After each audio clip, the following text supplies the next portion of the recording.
Hello, my name is Stefan. I'm a representative of EdgyElephants, and here I am doing a demonstration of our health app.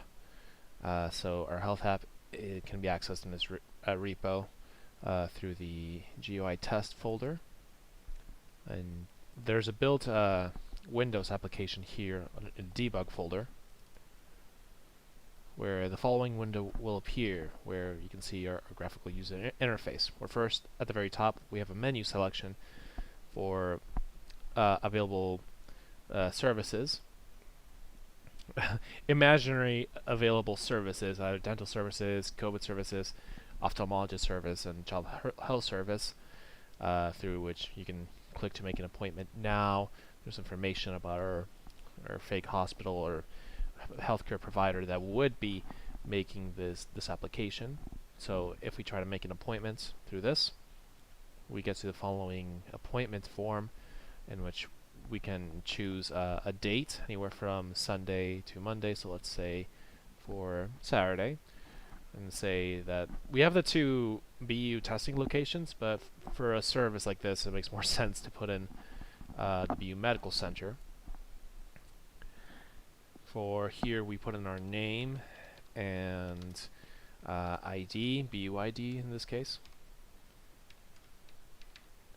I'm going to put in our email as well, and a phone number. And we can pull in a specific service that we want. For, let's say I want a eye exam to be done at the BU Medical Center. I'll enter all that information. And by entering this information, we can see here that that appointment file is created, which basically puts in all the information, outputs all the information that we put into that form. That's one type of form that we can create. We can also schedule a specific COVID booster shot appointment, say again for Friday at 8:08.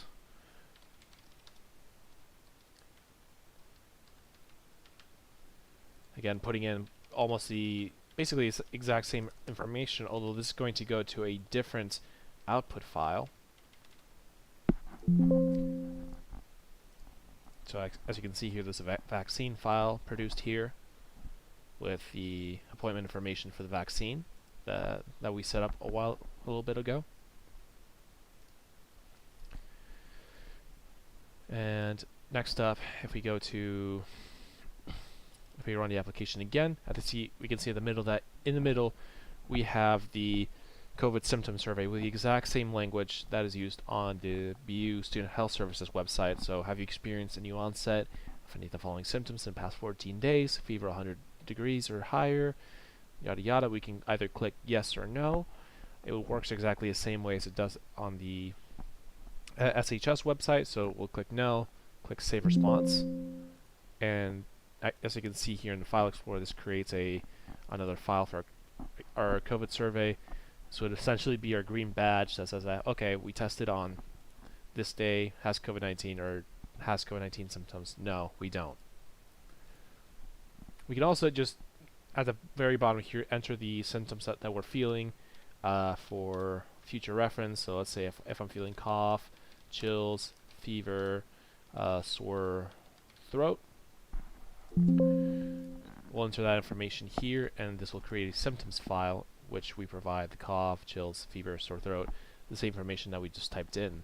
This is all done using the WX widgets framework, which has been very fun to work with and very easy to work with. And you can see here we can even provide different menus to different images with information such as the doctors of this fake hospital or healthcare provider that we're running. And we have an about page as well to say that the mission that we have, our vision, goals, and a name for our fake healthcare provider. And that is basically how our graphical user interface works as far as the health app is concerned. Thank you.